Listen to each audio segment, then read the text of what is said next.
നാരായണൻ, ഇപ്പൊ രാഹുൽ മാങ്കൂട്ടത്തിലുമായി ബന്ധപ്പെട്ട വിവാദങ്ങൾ വേറൊരു തലത്തിലേക്ക് എത്തിയിരിക്കുന്നു. പ്രത്യേകിച്ചും അദ്ദേഹത്തിന്റെ ഒരു അഭിമുഖം പുറത്തു വന്നതോടെ PR വർക്ക് എന്നൊക്കെയുള്ള മുറവിളികളൊക്കെ ഒരു ഭാഗത്ത് ഇങ്ങനെ ഉയരുന്നുണ്ട്. അതേസമയം ഈ എത്തിക്സ് കമ്മിറ്റിയിലേക്ക് ഇദ്ദേഹത്തിന്റെ ഈ വിഷയം കൊണ്ടുവന്നുകൊണ്ട് അയോഗ്യനാക്കുമെന്നൊക്കെയുള്ള വലിയ വാർത്തകളും അവകാശവാദങ്ങളും ഒക്കെ ആയിരുന്നു.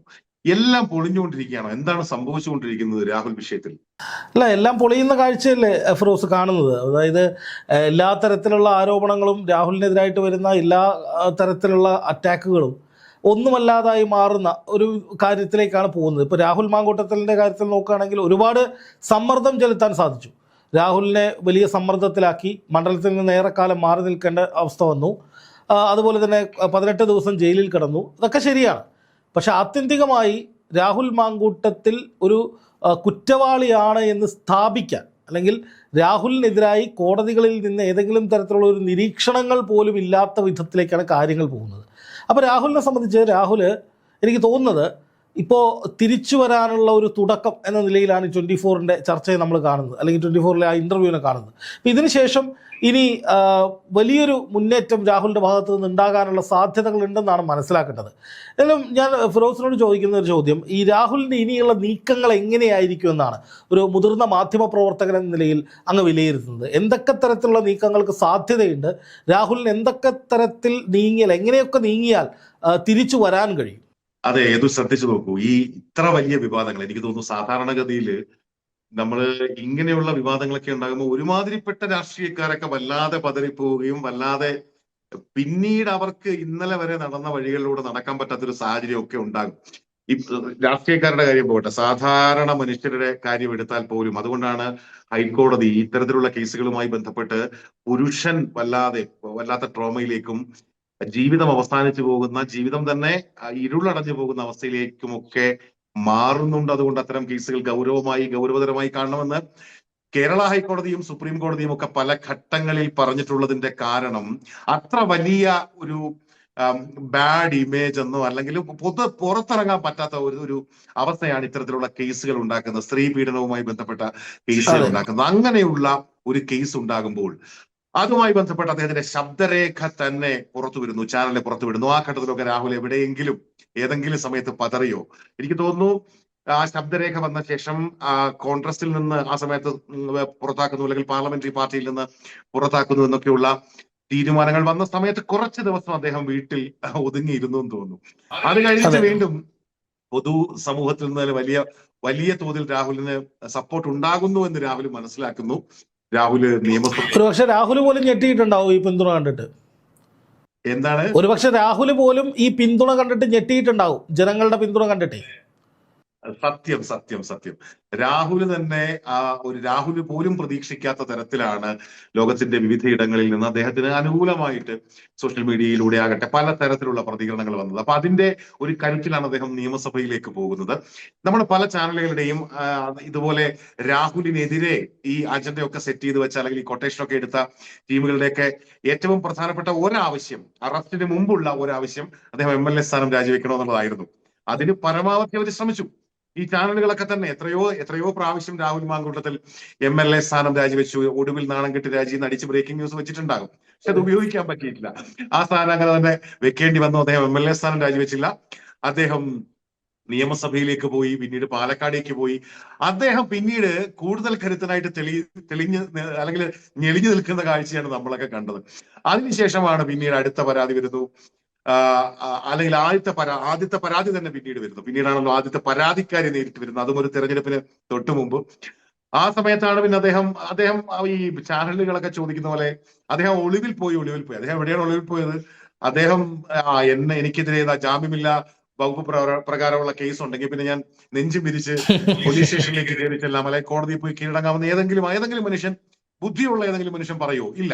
അപ്പൊ അദ്ദേഹം നിയമത്തിന്റെ വഴിയിൽ, അദ്ദേഹത്തിന്റെ അഭിഭാഷകൻ അഡ്വക്കേറ്റ് S. രാജീവ് പറയുന്നത് പോലെ രാഹുൽ മാങ്കൂട്ടത്തിൽ അബ്സ്കോണ്ടിങ് ആണെന്ന് പറയുന്നത് അത്രയും അടിസ്ഥാനരഹിതമായ വാർത്തയാണ്. അദ്ദേഹം നീതിപീഠത്തിന്റെ മുൻപിൽ തന്നെയുണ്ട്.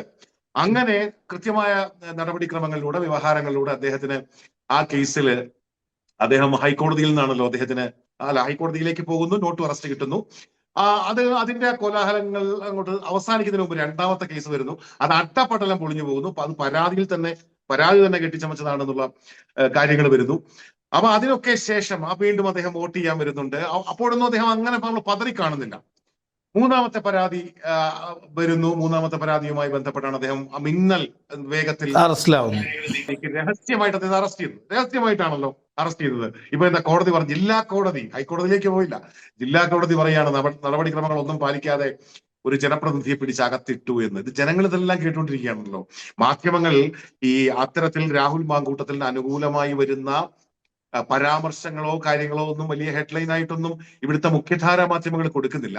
പക്ഷേ ഇപ്പോ ദ ജേർണലിസ്റ്റിനെ പോലെ അല്ലെങ്കിൽ ആ നിലയ്ക്കുള്ള ഈ നമ്മളിപ്പോ സമാന്തര മാധ്യമങ്ങൾ എന്ന് പറയാമോ എന്ന് എനിക്കറിയില്ല, ഓൺലൈൻ മാധ്യമങ്ങൾ കൃത്യമായിട്ടും അവര് ഈ കാര്യങ്ങളൊക്കെ എണ്ണി അക്കമിട്ട് പുറത്തു വരാൻ സാധ്യതയില്ലാത്ത മുഖ്യധാരാ ചാനലുകൾ അങ്ങനെ വലിയ പ്രാധാന്യം കൊടുക്കാത്ത വാർത്തകളൊക്കെയും അങ്ങനെ നൽകി അതെ, തീർച്ചയായിട്ടും. അല്ല, ഈ ഓൺലൈൻ മാധ്യമങ്ങൾ ഉള്ളത് കൊണ്ടാണ് മുഖ്യധാരാ ചാനലുകൾ എന്ന് പറയുന്നവരുടെ അജണ്ടകൾ പൊളിഞ്ഞു പോയത് രാഹുൽ വിഷയത്തിൽ. അതെ, രാഹുൽ വിഷയത്തിൽ സത്യത്തിൽ ഇവരെന്ത് പറയുമെന്ന് ജനങ്ങൾക്കറിയാം.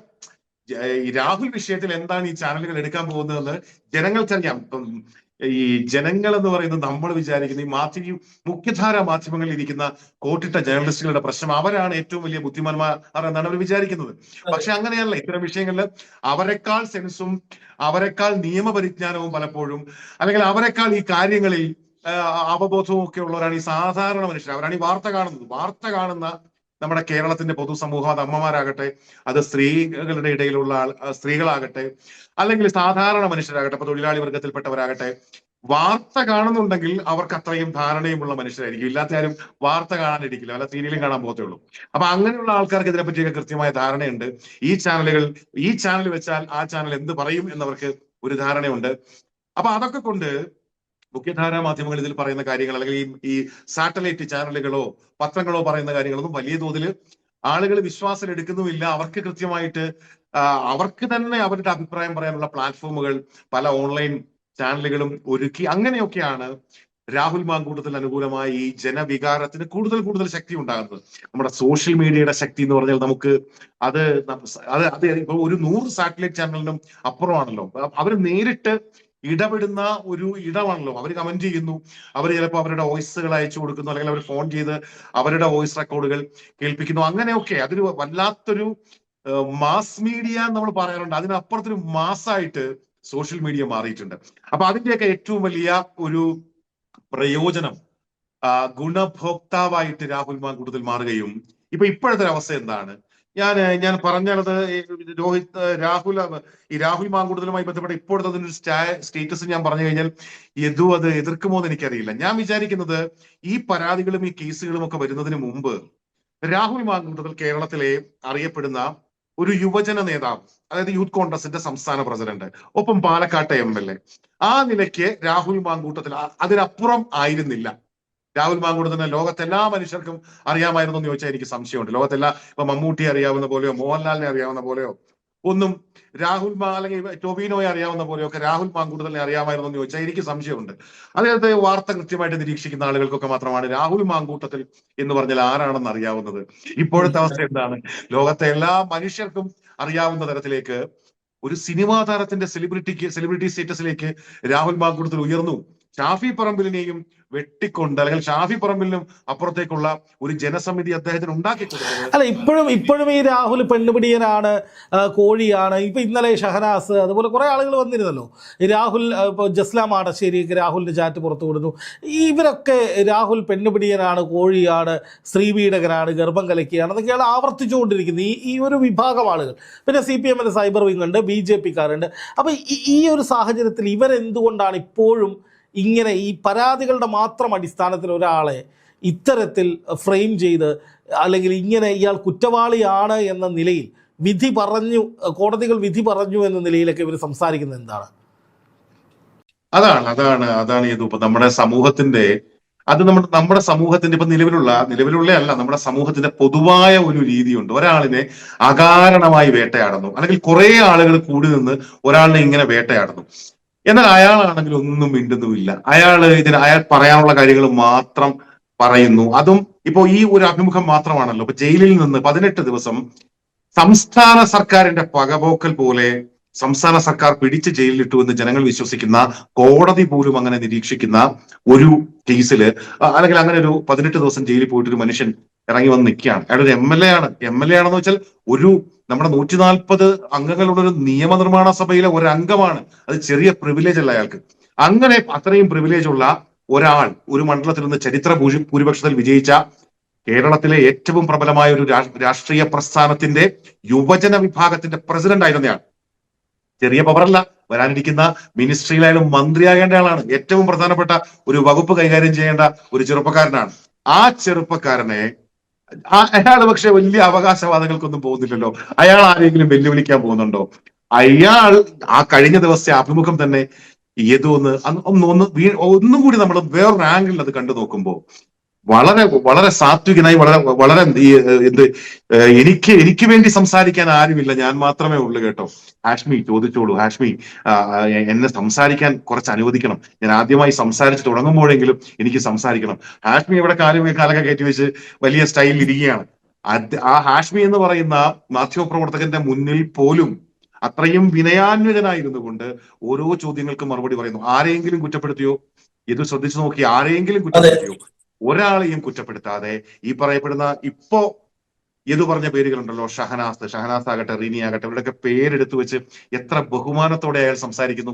അപ്പൊ ഇതെല്ലാം പൊതുസമൂഹം കാണുകയാണ്. അവര് നോക്കുമ്പോൾ അവിടെ നിന്ന് ഇവിടെ നിന്ന് എല്ലാം ഇയാളെ ഇങ്ങനെ ആക്രമിക്കുന്നു. ഇയാളെ സർക്കാർ നേരിട്ടിടപെട്ട് പകതീർക്കൽ പോലെ ജയിലിലിടുന്നു. ഇയാൾ രാജിവെക്കണമെന്ന് പറയുന്നു. ഇയാളെ എത്തിക്സ് കമ്മിറ്റി പുറത്താക്കാൻ പോകുന്നു. കേട്ടുകേഴ്വിയില്ലാത്ത നമ്മുടെ ചരിത്രത്തിലെങ്കിലും നമ്മൾ അങ്ങനെ ഉള്ള സംഭവങ്ങൾ കേട്ടിട്ടില്ല. അപ്പൊ അത് യാതൊരു തരത്തിലുള്ള അധികാരവും ഇല്ലാത്ത കാര്യമായിരുന്നിട്ടും, പ്രസിഡന്റുകൾ ഇല്ലാതിരിക്കുന്ന ഒരു സംഭവമായിട്ടും ഇത് വെറുതെ ഇങ്ങനെ പ്രചരിപ്പിക്കുകയാണ്. രാഹുലിനെ അയോഗ്യനാക്കാൻ പോകുന്നു, എത്തിക്സ് കമ്മിറ്റി DK മുരളി പരാതി കൊടുത്തു, പിന്നെ സ്പീക്കർ അത് അടുത്ത ദിവസം സ്പീക്കർ അത് കേൾക്കാൻ പോകുന്നു. എന്താണിത്? ഇതൊക്കെ ജനങ്ങൾ ഇങ്ങനെ കേട്ടുകൊണ്ടിരിക്കുമ്പോൾ അവർ വിചാരിക്കില്ലേ, നമ്മളുടെയൊക്കെ വീട്ടിലും ഈ സ്ത്രീകൾ വിചാരിക്കുന്നത് എന്താണ്? ഞങ്ങൾക്കും മക്കളുണ്ട്, ഞങ്ങൾക്കും മരുമക്കളുണ്ട്, ഞങ്ങൾക്കും ഭർത്താവുണ്ട്, ഞങ്ങൾക്കും ചെറുമക്കളുണ്ട്. ഇത് വീടെന്ന് പറയുന്നത് പെണ്ണുങ്ങൾ, സ്ത്രീകൾ മാത്രമല്ലല്ലോ. അപ്പൊ നമ്മളുടെ വീട്ടിൽ ഇങ്ങനെ ഉണ്ടായാൽ, നമ്മുടെ തൊട്ടടുത്ത വീട്ടിലെ നമ്മുടെ ബന്ധു വീട്ടിൽ നമ്മുടെ അങ്ങനെ ഒരു സ്ഥലത്ത് ഒരു ചെറുപ്പക്കാരൻ ഇങ്ങനെ വേട്ടയാടപ്പെട്ടാൽ അത് എവിടെയും സംഭവിക്കാവുന്ന ഒന്നല്ലേ എന്നാണല്ലോ ഈ അങ്ങനെയുള്ള വികാരമാണല്ലോ പിന്നെയും രൂപപ്പെട്ടുകൊണ്ടിരിക്കുന്നത്. അപ്പൊ ഇത്തരത്തിൽ ഇദ്ദേഹത്തിനെതിരെ ഈ രൂക്ഷമായ അധിക്ഷേപങ്ങൾ, ഈ ഉണ്ടാകുന്ന രൂക്ഷമായ അധിക്ഷേപങ്ങൾ മുഴുവൻ രാഹുലിന് അനുകൂലമായി മാറുകയാണ്. അത് സത്യത്തിൽ അത് കോൺഗ്രസിന് ഗുണം ചെയ്യുന്നില്ല എന്നുള്ളതാണ് വലിയ പ്രശ്നം. അതിലത് കോൺഗ്രസിന് ഗുണം ചെയ്യേണ്ടതായിരുന്നു. പക്ഷെ കോൺഗ്രസ് ആദ്യം തന്നെ രാഹുലിനെ പിടിച്ച് പുറത്താക്കി. ഇത് ചില ആൾക്കാരൊക്കെ പറയുന്നത് ഇങ്ങനെയാണെങ്കിൽ ഞങ്ങള് CPM എന്തായാലും ഞങ്ങൾ വോട്ട് ചെയ്യുന്നില്ല, കോൺഗ്രസിന് സ്ഥിരമായി വോട്ട് ചെയ്തുകൊണ്ടിരുന്ന പലരും ഞാൻ പലയിടത്തും ഇങ്ങനെ പറയുന്നത് കേട്ടതാണ്. ഞങ്ങൾ ഇപ്രാവശ്യം BJPക്ക് കൊടുക്കാം. എന്തിനാണ് ഉമ്മാർ 2 ടീമുകൾ ഒരേപോലെ ആ ചെറുപ്പക്കാരനെ വേട്ടയാടി എന്നൊക്കെ പറയുന്ന ഒരു സാഹചര്യമുണ്ട്. അപ്പൊ ഇതില് ഈ പാലക്കാട് രാഹുലിന്റെ സാധ്യതകൾ എന്താണ്? രാഹുലിനെ ഇപ്പൊ ഞാൻ പറയാം, എത്തിക്സ് കമ്മിറ്റിയുമായി ബന്ധപ്പെട്ട് രാഹുലിനെ പുറത്താക്കാൻ കഴിയില്ല എന്ന് VD സതീശൻ പരസ്യമായിട്ട് പറഞ്ഞ സാഹചര്യമുണ്ട്. അപ്പൊ സ്വാഭാവികമായിട്ടും പാലക്കാട് രാഹുലിന് ഒരു തിരിച്ചുവരവിനുള്ള സാധ്യതയാണോ, അല്ലെങ്കിൽ ലോക്സഭാ തെരഞ്ഞെടുപ്പ് ആകുമ്പോഴേക്കും, നിയമസഭാ തെരഞ്ഞെടുപ്പിൽ എത്രത്തോളം നടക്കുമെന്ന് അറിയില്ല, പക്ഷേ ലോക്സഭാ തെരഞ്ഞെടുപ്പൊക്കെ ആകുമ്പോഴേക്കും രാഹുൽ മാങ്കൂട്ടത്തിൽ കരുത്തനായി പാർട്ടിയിലേക്ക് തന്നെ തിരിച്ചു വരികയും കേരള രാഷ്ട്രീയത്തിൽ വളരെ ഉയർന്നു നിൽക്കുന്ന ഒരു നേതാവായി മാറുകയും ഒക്കെ ചെയ്യുന്നതിലേക്കാണോ കാര്യങ്ങൾ പോകുന്നത്? കാരണം ഇപ്പോൾ രജിസ്റ്റർ ചെയ്യപ്പെട്ട കേസുകളൊക്കെ ദുർബലമാകുന്നു, അല്ലെങ്കിൽ അതിലൊക്കെ കോടതിയിൽ നിന്ന് വരുന്ന നിരീക്ഷണങ്ങളൊക്കെ എന്താണെന്നുള്ളത് നമ്മൾ കാണുന്നതാണ്. അപ്പോൾ സ്വാഭാവികമായിട്ടും രാഹുൽ പൂർണ്ണമായും രക്ഷപ്പെടുന്ന നിലയിലേക്ക്, തിരിച്ചു വരുന്ന നിലയിലേക്ക് ഇപ്പോൾ നമുക്ക് വിലയിരുത്താൻ കഴിയുമോ? ഇത് ഉറപ്പായിട്ട് നമുക്ക് 100% എന്നല്ല, 101% എന്നല്ലേ അതിനെപ്പറ്റി പറയാൻ പറ്റൂ. 101% രാഹുൽ മാങ്കൂട്ടത്തിൽ കേരളത്തിന്റെ ഭാവിയായി അടയാളപ്പെട്ട് കഴിഞ്ഞു എന്നുള്ളതാണ്. അദ്ദേഹത്തിനെതിരെ 3 കേസുകളുണ്ട്. ആ 3 കേസുകളുടെ അവസ്ഥ നമുക്കറിയാം. ഹൈക്കോടതിയിൽ നിന്ന് അടുത്ത ദിവസം ഈ ആദ്യത്തെ രജിസ്റ്റർ ചെയ്ത കേസിൽ മുൻകൂർ ജാമ്യം കിട്ടും എന്നുള്ളത് നമ്മൾ ഏതാണ്ട് ഉറപ്പിക്കുകയാണ്. അങ്ങനെ തന്നെയാണ് കോടതിയുടെ നിരീക്ഷണങ്ങളും, അങ്ങനെ തന്നെയാണ്. കോടതിയുടെ നിരീക്ഷണം നമ്മൾ വീണ്ടും വീണ്ടും പറയേണ്ട ആവശ്യമില്ല. കോടതി പറഞ്ഞത് ധാർമ്മിക പ്രശ്നം പോലും ഇല്ലെന്നാണ്. നിയമപ്രശ്നം എന്ന് പറയുന്നത് ഉദിക്കുന്നതേ ഇല്ല, ധാർമ്മിക പ്രശ്നവുമില്ല. ചെറുപ്പക്കാരൻ ഒന്നല്ല എത്ര സ്ത്രീകളുമായി ബന്ധപ്പെട്ടാലും അതിൽ ധാർമ്മിക പ്രശ്നം പോലും ഇല്ലെന്ന് പറയുകയാണ്. അതിൽ ധാർമ്മിക പ്രശ്നം പോലും ഇല്ല എന്ന് പറയുമ്പോൾ പിന്നെ ഈ മാധ്യമങ്ങൾ എടുത്തു വെച്ച് ചർച്ച ചെയ്യുന്നത് കോടതി പറഞ്ഞത് വ്യക്തിയുടെ ധാർമ്മികതയാണ്, പക്ഷെ രാഷ്ട്രീയ ധാർമ്മികത അതിനപ്പുറമാണ്. എനിക്ക് തോന്നുന്നത് ഈ രാഷ്ട്രീയ പ്രവർത്തനം നടത്താൻ ഇറങ്ങുന്നവരൊക്കെ ഇനി വല്ല ഈ വന്ധ്യംകരണ ശസ്ത്രക്രിയ നടത്തിട്ട് ഇറങ്ങാൻ പറ്റുമോ? ഇവരും മനുഷ്യർ തന്നെയാണല്ലോ, അവർക്ക് പ്രത്യേകിച്ച് എന്തെങ്കിലും മൊറാലിറ്റി ഉണ്ട് വേറൊരു തരത്തിൽ ഇങ്ങനെ ഇങ്ങനെ പറയാണ്, ഈ നറേറ്റീവുകൾ ഉണ്ടാക്കി ഇങ്ങനെ വിടുകയാണ്. അതെ അതെ. ഈ ഏറ്റവും വലിയ പ്രഹസനങ്ങളാണ് രാഹുലിനെതിരെ നടന്നുകൊണ്ടിരിക്കുന്നത് നമ്മൾ കാണുകയാണ്. അത് പൊതു സമൂഹവും കാണുന്നുണ്ട്. അപ്പൊ ഞാനും യദുവും പറയണമെന്ന് യാതൊരു നിർബന്ധവും ഇല്ല. ഇപ്പൊ ഈ എത്തിക്സ് കമ്മിറ്റിയിലേക്ക്, പ്രിവിലേജ് ആൻഡ് എത്തിക്സ് കമ്മിറ്റിയിലേക്ക് വന്ന സംഭവങ്ങൾ തന്നെ നോക്കി, DK മുരളിയാണ് അങ്ങനെ ഒരു പരാതി കൊണ്ടുവന്നിരിക്കുന്നത്. അതിൽ സാങ്കേതികമായിട്ട് തന്നെ അതിൽ പിഴവുകൾ ഉണ്ട് എന്ന് പ്രതിപക്ഷം ആരോപിക്കുന്നു. ഇതിൽ ഇദ്ദേഹം പറയുന്നത് MLA മാർക്കുള്ള പെരുമാറ്റച്ചട്ടവും പൊതുവായ സദാചാര തത്വങ്ങൾ സംബന്ധിച്ചുള്ള ചട്ടങ്ങളും ലംഘിച്ചു, സത്യപ്രതിജ്ഞാ ലംഘനം നടത്തി, സഭയുടെ അന്തസ്സിന് കളങ്കം വരുത്തി എന്നൊക്കെയാണ് DK മുരളി പറഞ്ഞിരിക്കുന്നത്. അപ്പൊ ആ എത്തിക്സ് കമ്മിറ്റിയിലെ അംഗങ്ങളായ പ്രതിപക്ഷ അംഗങ്ങൾ, എനിക്ക് തോന്നുന്നു റോജി എം ജോൺ ഉണ്ട്, അതിൽ UA ലത്തീഫും, ഈ രണ്ടുപേരും അത് അതിശക്തമായിട്ട് എതിർക്കുകയും ചെയ്യുന്നു. അത് കോൺഗ്രസിന്റെയും ഘടകകക്ഷികളുടെയും UDF-ന്റെ പൊതുവായ നിലപാടാണ്. അപ്പൊ അങ്ങനെയാണെങ്കിൽ കേസുകളിൽ പ്രതിയായ MLA-മാരെ അയോഗ്യരാക്കുന്ന ഒരു കീഴ്വഴക്കം വന്നാൽ നിയമസഭയിൽ ആളുണ്ടാവില്ല. 140 പേരും മിക്കവാറും വെളിയിൽ പോയിട്ട് വരും. അപ്പൊ അതുകൊണ്ട് അങ്ങനെ ഒരു കീഴ്വഴക്കം ഏതായാലും ഉണ്ടാക്കാൻ താല്പര്യപ്പെടുന്നില്ല. അങ്ങനെ ഒരു പ്രീസിഡന്റ് ഇല്ല, അല്ലെങ്കിൽ പ്രീസിഡന്റ് ഉണ്ടാകാൻ പാടില്ല എന്ന് പ്രതിപക്ഷം പറയുന്നു. ഇപ്പൊ അങ്ങനെ ഒരു സംഭവം ഉണ്ടായി കഴിഞ്ഞാൽ നമുക്ക് ഇനി ആർക്കുമെതിരെ ആ നിലയ്ക്ക് നടപടികൾ എടുക്കാം. ഒരു നിയമസഭാംഗം ഇത്രയും പൈസ ചെലവിട്ടൊരു തെരഞ്ഞെടുപ്പ് നടത്തിയിട്ട് ആ തെരഞ്ഞെടുപ്പിൽ ജയിച്ചു വരുന്നൊരു ജനപ്രതിനിധി, അയാൾക്ക് കേസ് ഉണ്ട് എന്നതിന്റെ പേരിൽ പുറത്താക്കാനൊക്കെ തുടങ്ങിയാലേ നമ്മുടെ ജനാധിപത്യം, കേരളത്തിന്റെ നിയമസഭ പോട്ടെ, രാജ്യം തന്നെ എങ്ങോട്ട് പോകും, അല്ലെങ്കിൽ എന്തായിരിക്കും? അങ്ങനെ ഒരു പ്രീസിഡന്റ് ഉണ്ടെങ്കിൽ അത് നമ്മുടെ ജനാധിപത്യത്തിന് എത്ര വലിയ ആഘാതമായിരിക്കും എന്നാണ് ഞാൻ ആലോചിക്കുന്നത്. അപ്പം ഇപ്പൊ ഇത് ചോദിച്ച ചോദ്യവുമായി ബന്ധപ്പെട്ടാണ് പറയുന്നതെങ്കിൽ, ഓരോ ദിവസവും ഓരോ മണിക്കൂർ കഴിയും തോറും രാഹുൽ മാങ്കൂട്ടത്തിന്റെ ജനകീയത വർദ്ധിച്ചുകൊണ്ടിരിക്കുന്നു. അയാൾക്ക്, എനിക്ക് തോന്നുന്നു, ഈ പാലക്കാട് നിയമസഭാ തെരഞ്ഞെടുപ്പിൽ രാഹുൽ മാങ്കൂട്ടത്തിൽ അല്ലെങ്കിൽ ഞങ്ങൾ വോട്ട് ചെയ്യില്ല എന്ന് പറയുന്ന മനുഷ്യരുണ്ട്. കോൺഗ്രസിൽ വിശ്വസിക്കുന്ന ആൾക്കാർ, അല്ലെങ്കിൽ കോൺഗ്രസിനടുത്ത് നിൽക്കുന്ന ആൾക്കാർ, അല്ലെങ്കിൽ ഞങ്ങൾ BJP വോട്ട് ചെയ്യുമെന്ന് പറയുന്ന ആൾക്കാരുണ്ട്. അപ്പൊ പാലക്കാട് എനിക്ക് തോന്നുന്നത് ഒരു ഷുവർ സീറ്റ് ആയിരുന്നു കോൺഗ്രസിനെ സംബന്ധിച്ച്. 2026 അവർ ഭരണം പിടിക്കാൻ പോകുന്ന, സർക്കാർ ഉണ്ടാക്കാൻ പോകുന്ന തെരഞ്ഞെടുപ്പിൽ അവരുടെ ഒന്നാമത് എണ്ണാവുന്ന ഷുവർ സീറ്റ് ആയിരുന്നു പാലക്കാട്. അത് ഷുവർ സീറ്റ് ആണെന്ന് നമുക്ക് പറയാൻ പറ്റുമോ? രാഹുൽ മാങ്കൂട്ടത്തിലാണെങ്കിൽ അത് ഷുവർ സീറ്റ് ആണെന്ന് നമുക്ക് പറയാം. രാഹുൽ മാങ്കൂട്ടത്തിൽ അല്ലെങ്കിൽ അത് ഷുവർ സീറ്റ് അല്ലാതെയായി മാറുന്നു. പാലക്കാട് മുതൽ കോൺഗ്രസ് രാഹുൽ മാങ്കൂട്ടത്തിലുമായി ബന്ധപ്പെട്ട വിഷയം പാലക്കാട് മാത്രം ഒതുങ്ങി നിൽക്കുന്ന ഒന്നല്ല, പാലക്കാട് മുതൽ അതിന്റെ തിരിച്ചടി തുടങ്ങുന്നുള്ളതാണ്. അപ്പൊ ഒരു സർക്കാർ ഉണ്ടാക്കാൻ നിൽക്കുന്ന, 10 വർഷം തുടർച്ചയായിട്ട് പ്രതിപക്ഷത്തിരുന്നിട്ട് ഇനി ഇതാ ഞങ്ങൾ കേരളം ഭരിക്കാൻ പോകുന്നു എന്ന് പ്രഖ്യാപിച്ചുകൊണ്ട് വരുന്ന UDF-നെ സംബന്ധിച്ച് ഈ രാഹുൽ മാങ്കൂട്ടത്തിൽ വിഷയം, അത് അവര് ഓക്കെ, VD സതീശൻ പറയുന്നു അങ്ങനെ അയോഗ്യനാക്കുന്നതിനോട് ഞങ്ങൾ യോജിക്കുന്നില്ല, അല്ലെങ്കിൽ MLA സ്ഥാനം രാജിവെക്കണമെന്ന് അവരെ നിർബന്ധിച്ചില്ല. ഇതൊക്കെ നമുക്ക് മനസ്സിലാകും. അല്ലെങ്കിൽ VD സതീശനും കോൺഗ്രസിലെ പ്രധാനപ്പെട്ട പല നേതാക്കളും ഒരു പരിധിവരെ രാഹുൽ മാങ്കൂട്ടത്തിനെ സംരക്ഷിക്കുകയായിരുന്നു എന്ന്. കുറഞ്ഞ പക്ഷം അദ്ദേഹത്തിന് MLA സ്ഥാനം പോയില്ല. ഇപ്പൊ എത്തിക്സ് കമ്മിറ്റിയിലേക്ക് സംഭവം വന്നപ്പോ അതിനെതിരെ നിലപാട് സ്വീകരിക്കുന്നു. അങ്ങനെ പൂർണ്ണമായിട്ടും രാഹുൽ മാങ്കൂട്ടത്തിനെ തള്ളിപ്പറയാത്തൊരു നിലപാട് കോൺഗ്രസ് സ്വീകരിക്കുന്നു എന്നുള്ള കാര്യം എനിക്കും യദുവിനും, അല്ലെങ്കിൽ അങ്ങനെ ഒരുപക്ഷെ ഇതുമായി ബന്ധപ്പെട്ട് കൂടുതൽ അന്വേഷിച്ചു പോയി പലരുമായി സംസാരിച്ച് എന്താണ് കോൺഗ്രസിന്റെ മനസ്സിലിരിപ്പ്, അല്ലെങ്കിൽ എന്താണ് മുസ്ലിം ലീഗ് ഉദ്ദേശിക്കുന്നതെന്നൊക്കെ അങ്ങനെ ആഴത്തിൽ പോകുന്ന ആൾക്കാർക്ക് ചിലപ്പോൾ അറിയാമായിരിക്കും, അല്ലെ പല മാധ്യമ പ്രവർത്തകർക്കും അറിയാമായിരിക്കും. സാധാരണക്കാരുടെ മുമ്പിലേക്ക് വരുമ്പോൾ അവരുടെ ഭാഗമായിട്ട് അവർക്ക് വേണ്ടി ഇത്രയും കാലവും മുദ്രാവാക്യവും വിളിച്ച് ജയിലിലും കിടന്ന് ഈ ചാനൽ ചർച്ചകളിൽ മൊത്തം പങ്കെടുത്ത് അവരുടെ ഒരു ഇലക്ഷനും റെക്കോർഡ് ഭൂരിപക്ഷത്തിൽ ജയിപ്പിച്ചു കൊടുത്ത ഒരു ചെറുപ്പക്കാരനെ ഇത് അവർ തള്ളി പറഞ്ഞിരിക്കുന്നു. എന്ത് മര്യാദ കേട്ടവന്മാരവന്മാര് എന്ന ചോദ്യമാണ് സാധാരണക്കാരൻ ചോദിച്ചുകൊണ്ടിരിക്കുന്നത്. അതുകൊണ്ട് ഞാൻ വിചാരിക്കുന്നത് 2026 നിയമസഭാ തെരഞ്ഞെടുപ്പിൽ തന്നെ ചിലപ്പോൾ കോൺഗ്രസ് സമ്മർദ്ദത്തിലാകാൻ സാധ്യതയുണ്ട്. എന്നാൽ വളരെ പെട്ടെന്ന് 2 മാസം കൊണ്ട്, അല്ലെങ്കിൽ 1 മാസം കൊണ്ട്, അല്ലെങ്കിൽ 1.5 മാസം കൊണ്ടെങ്കിലും സ്ഥാനാർത്ഥികളെ എല്ലാം ഫിക്സ് ചെയ്യേണ്ടി വരും. അപ്പൊ അതിനിടയിൽ രാഹുൽ മാങ്കൂട്ടത്തിലെങ്കിലും ഒരു സീറ്റ് കൊടുക്കാം എന്ന നിലയിലേക്ക് കോൺഗ്രസ് എത്തുമോ എന്ന് നമുക്ക് പറയാൻ പറ്റില്ല. അതൊരു ഇത്തിരി ഒരു സാഹസിക പണിയാണ്.